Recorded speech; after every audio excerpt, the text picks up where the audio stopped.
welcome back here on Live Now from Fox. And I want to get back to a story we brought you as breaking news just yesterday. We checked in with our Fox 13 Seattle team to get the latest.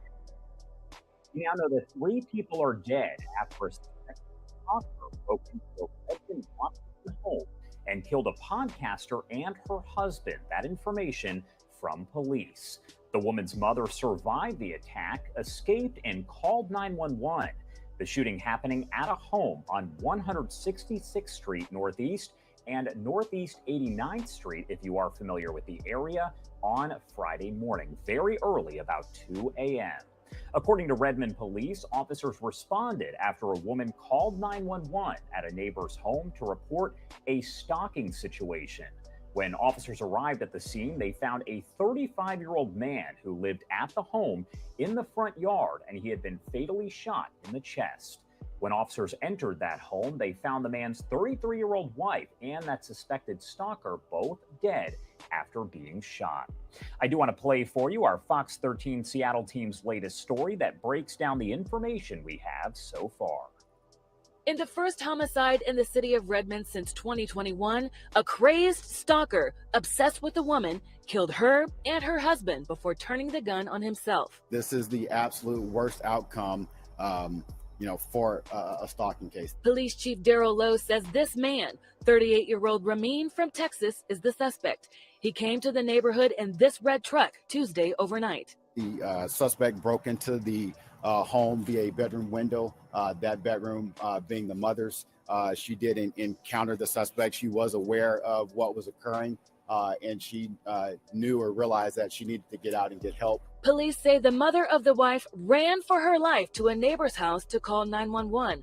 When officers arrived, the mother and neighbor led them to the home. As officers approached the front of the home, a male later identified as the husband of the victim was seen in the doorway.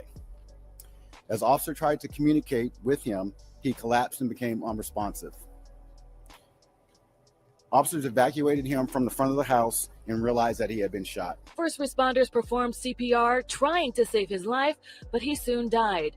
During the investigation, officers found the man's wife shot in the master bedroom, Ramin dead from shooting himself.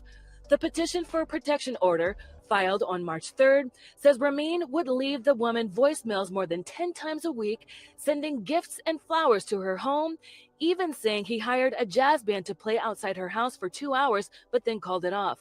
The documents say the suspect would also leave her husband 20 messages a day. He even found her friends' addresses and phone numbers without their permission.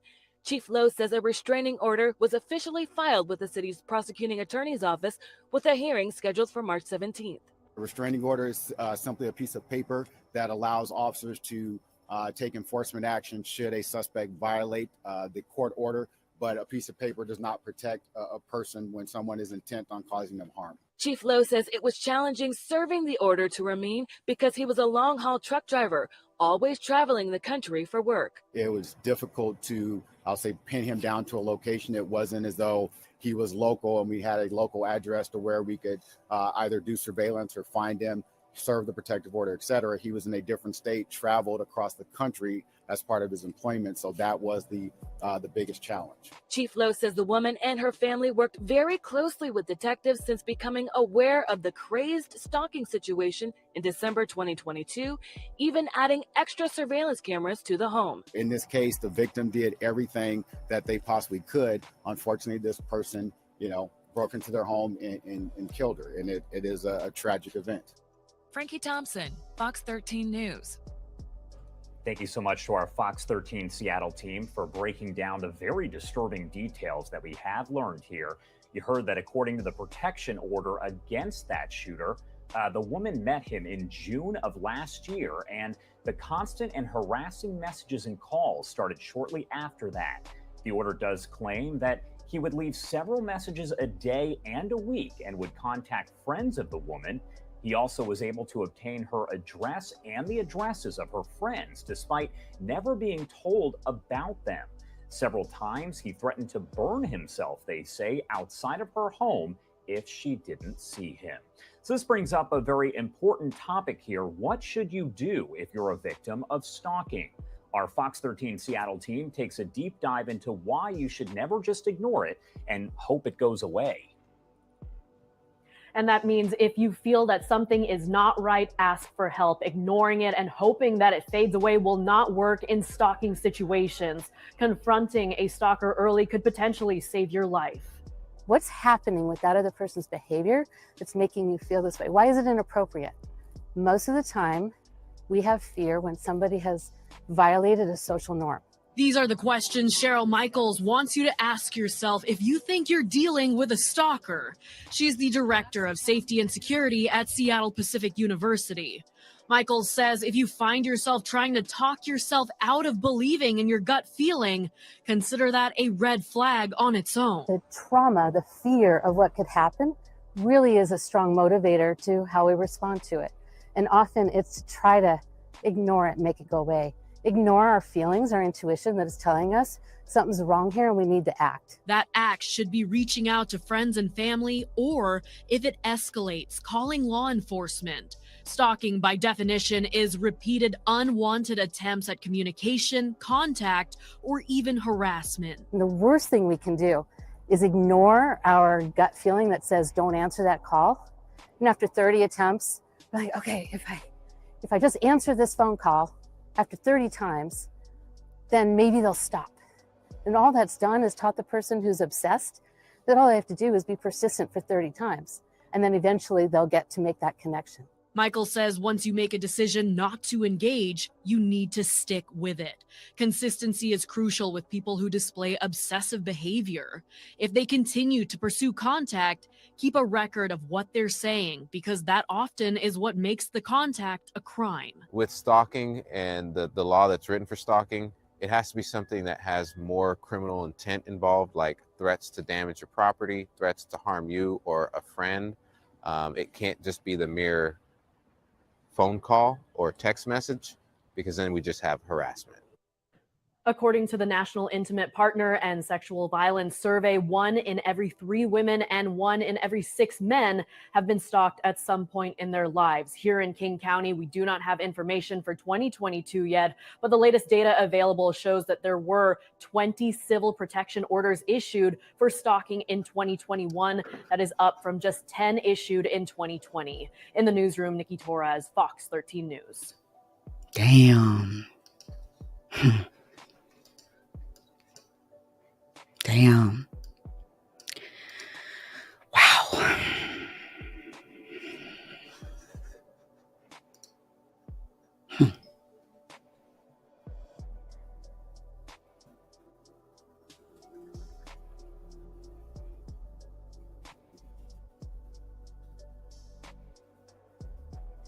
Damn.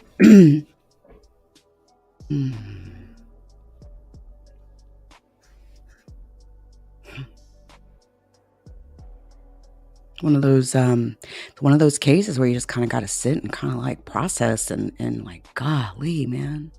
Wow.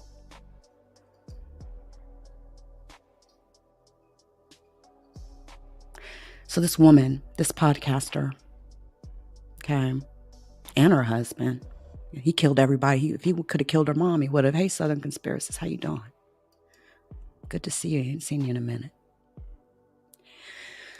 So this man broke into this couple's home, all right, broke through a bedroom window, according to the Redmond Police Department. And like, you know, you heard, the woman's mom was inside the house. She was unharmed. But prior to these murders, the woman that was murdered had sought a protection order against this stalker. Okay. But it had not been served because authorities couldn't locate him. He is this stalker, this murderer, who is from Texas and worked as a truck driver. He didn't drive his big rig. All right. It looks to be in a private vehicle. But apparently they met online through a chat app, and the suspect listened to the woman's podcast, began communicating with her. The woman and suspect became friends. But then she filed a no contact order against him when things escalated. Man, I kind of feel like I've been there before. I kind of feel like I'm there right now, in a way. Because I definitely understand these weirdo, rabid, crazy people online, all right? And you know, this person left voicemails more than 10 times a week. She actually reported over 100 attempts to contact her in a single day. And listen, man, stalkers will do a lot of different things to try to get in contact with you, all right? Seriously. If you're an online podcaster. So I definitely can relate. Arm yourselves, people. If you're not 21 in the state of Texas, you can at least go buy yourself a rifle, shotgun, something at Walmart, all right? Dick's, whatever. Got to be 21 to get a handgun, I believe, right? Don't you got to be 21 now in Texas to I think go into a gun store and purchase a handgun. I don't know if it's the same though for trading, because there's a whole lot of teenagers that hunt. They do all sorts of things here, right? But this woman reported over 100 attempts to contact her in a single day. And there were even instances where the individual showed up bearing gifts. They all, you know, oh, let me be so nice to you. Let me pretend I'm your friend. Let me try to trick you and confuse you and deceive you. Right? Damn, that's, y'all, it even makes me stop and you know, pause here. I'm stopping, I'm pausing, y'all, I'm pausing. All right? Because I don't want to create a false sense of security around myself, because a restraining order or a protective order is just a piece of paper, right? It's just a piece of paper at the end of the day that allows officers to take enforcement actions should, you know, that person violate that piece of paper. But y'all, listen, I've been telling you guys for years that one day somebody's going to get killed behind, you know, doing this YouTube shit, right? Somebody's going to get fucked up doing this YouTube shit, right? I've been saying that. And I think I've even been a little bit too open at times, you know, online. And well, listen, I'm learning, all right? I'm learning as I go, all right? But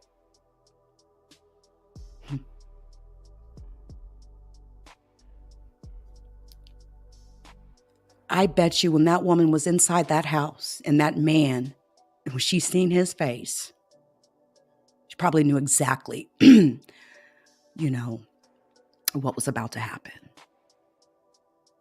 A restraining order, protective order is not a automatic shield. And that's probably one of the reasons why, for me, I think, you know, contacting authorities is always like a last step type of situation, because at the end of the day, what can they really fucking do to help you? At the end of the day, when it really comes down to it, if you're going to be crazy enough to try to stalk me to my location, I'm going to bust a fucking cap in your ass. I'm going to blow your back out. Period. Every single time. So I hope nobody ever tries me like that. I really do. It would be such a shame, because I ain't even going to lie. There's always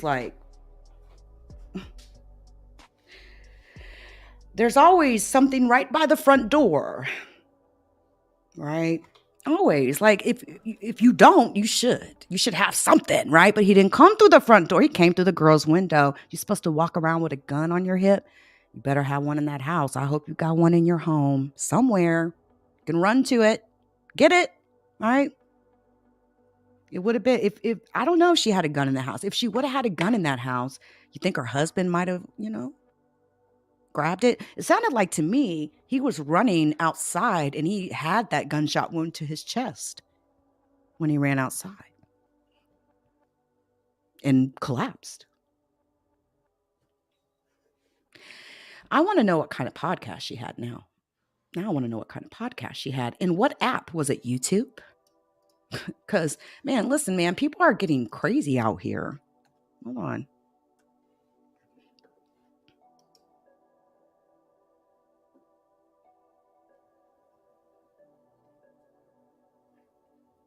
And you know, at a point when you keep trying to push yourself up on people, that's harassment. All right. And when you get to a point, all right, where you're doing little shit, you know, I know I'm being stalked. I'm being absolutely stalked by a weird bitch right about now. But I also let it be known, you slore bitch, I'm always ready. All your threats to kill and burn my house down and all that type of shit, bitch, I will literally, I promise you, you come fucking with me, bitch, you won't go home. I can assure you. I can assure you of that. I'm letting that shit be known because I'm doing this podcast and I know that weirdo is right up in here watching me, listening to me. And I don't know how clear I need to be. I need you to leave me the fuck alone, lady. All right? You need to find something to do. And I got people coming around here talking about, oh, I seen your account was cloned over there. I don't even know what chat y'all were seeing this. I don't know. I don't care. I don't give a fuck. That ain't nothing but a weirdo stalker bitch.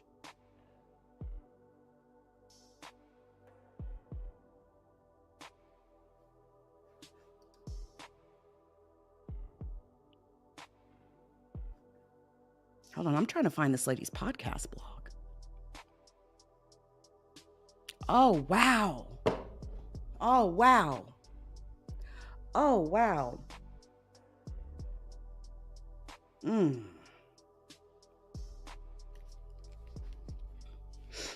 Y'all, I'm looking at something here. Bear with me just a second. Okay. So she had a tech podcast. She was a techie. Looks like her husband also worked for Google. Wow.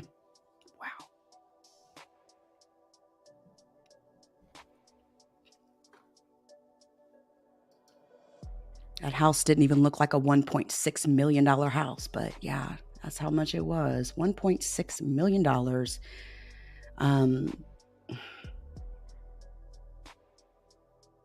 He climbed through that window at 2:00 in the morning.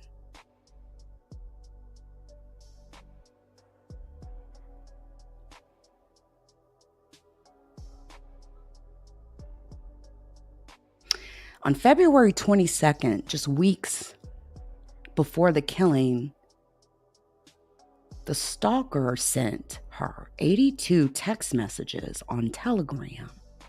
She told police he had once called her more than 100 times in a day. Jesus. Her husband, Muhammad, was working at Amazon at this point now. He was no longer working at Google. He had left Google a few years back. He's working at Amazon as a software engineer.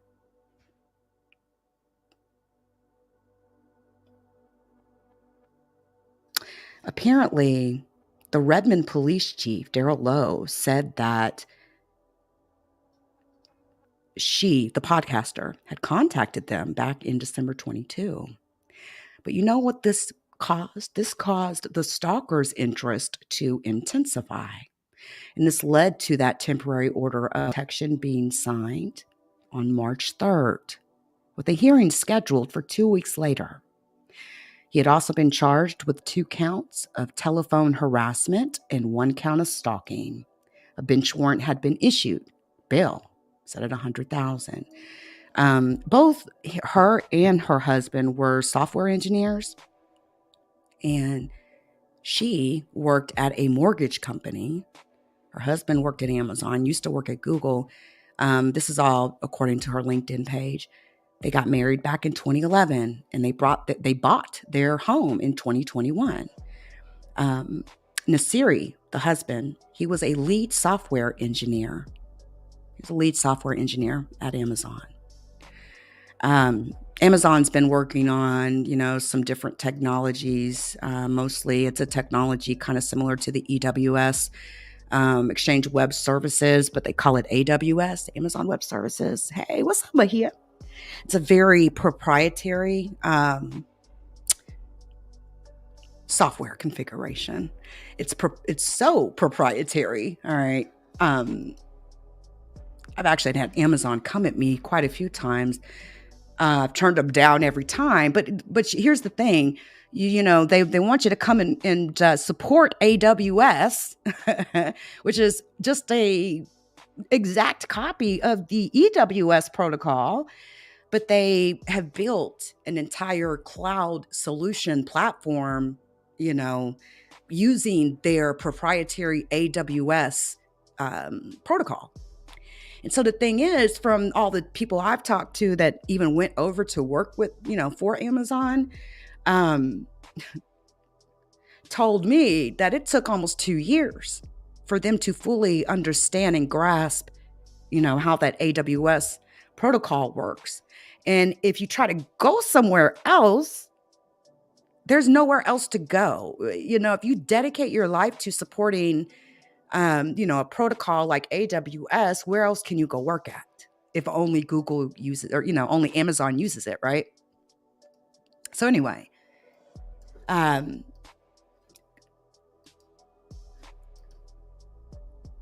it's very proprietary. But anyway, listen. The stalker he was divorced, but he did have a child, and he had no prior criminal record. No priors. Now, court records were obtained that described how the pair met in person and how she even hid some of these interactions from her husband, saying that their friendship turned sinister and resulted in her begging him to leave her alone. Hauntingly, in a petition filed just last month, she pleaded, quote, "He has bursts of anger and is completely delusional," end quote.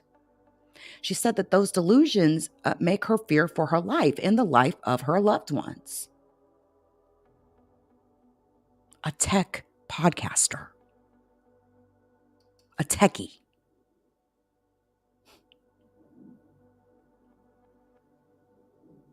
She told police how he had shown up at their home uninvited, delivering flowers, and even once promising to send a musical band to play outside.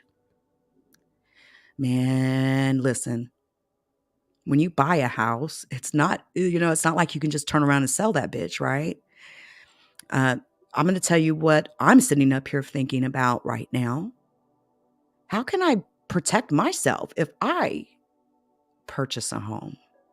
How can I, you know, hide that information? I don't want people to know where my home is at. And I know those records are pretty easily obtainable. I don't know. I think I know a way. I think I know of a way. Maybe buying it with like an LLC or something like that. But I don't think you could finance it like that though, right? But if you're buying it straight out, you can buy it as whatever, right? But these people are digging in all of these, you know, these records, these records that have information in them about people, and they're, you know, they're trying to find whatever they possibly can. On top of the fact that he delivered flowers, had flowers delivered to her, and even had that band playing outside her home, which is such a troll thing to do, right? He also would contact her husband. He came to her neighborhood several times. I don't know why. If that man was doing all of that, why she didn't have a gun.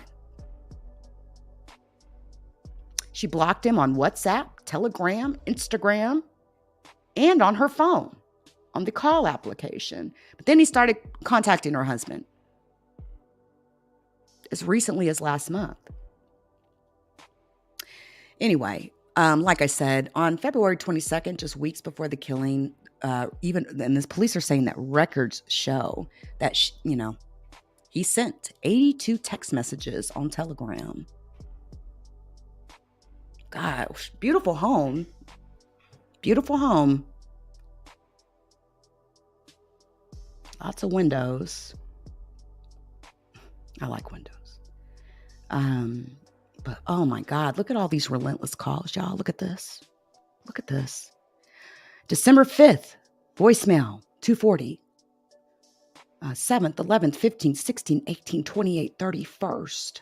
The 3rd, the 12th, the 16th, the 30th. Twice on the 7th. 3 times on the 11th, the 13th. 3 times on the 16th, the 17th, the 18th, the 22nd. Relentlessly calling her. And, you know, it's kind of interesting because I've been documenting like this too, right? I've been documenting the same way. It's kind of crazy to see somebody else doing that. She documented every incident. Look, verbally told her stalker to leave her alone. Look, blocked all numbers in social media. Blocked the numbers I had on November 22nd or November 10th, 2022. And she just kind of goes on like this is all documented on November 20th. She told Mr. blah, blah, blah, blah, I can't say the name, that I don't want to hear his voice or talk to him through text. He didn't care. He turned around and called her the next day. Called her from an inn near her house. He would text her and tell her that he was in her neighborhood.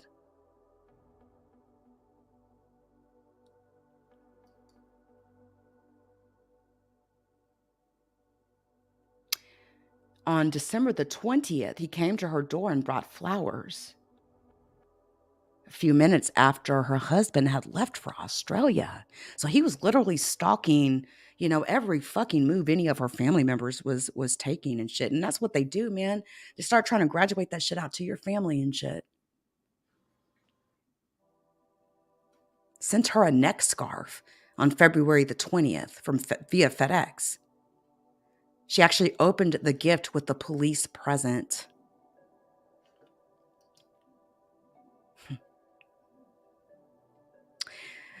He had tuned in to her podcast several months before this started happening, but started barraging her with messages.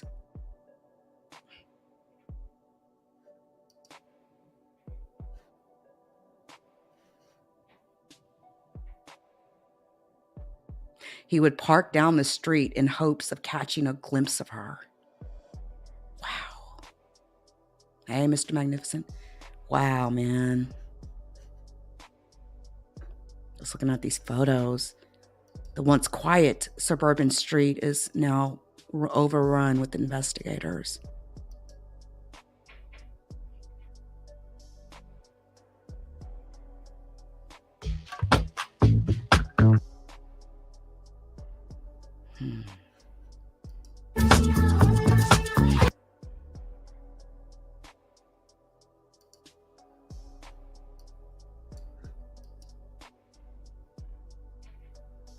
Come on with it.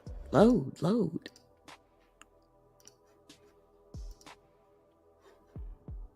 Listen, I ain't gonna. Okay, there we go.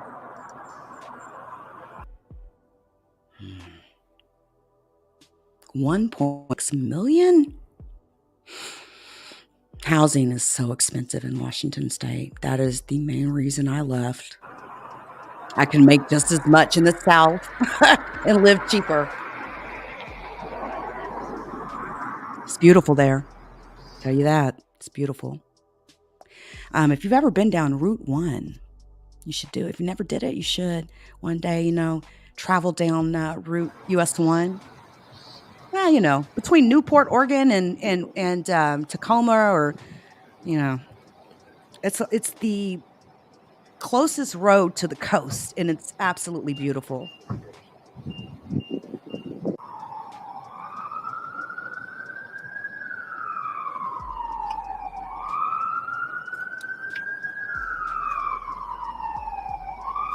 Wow, man.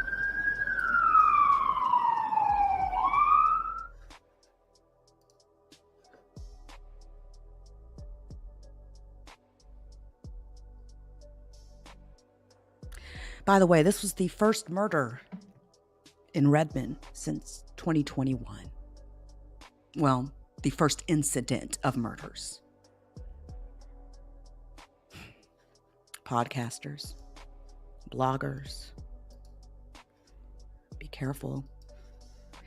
It sure makes me think. It really does. That's some scary ass shit.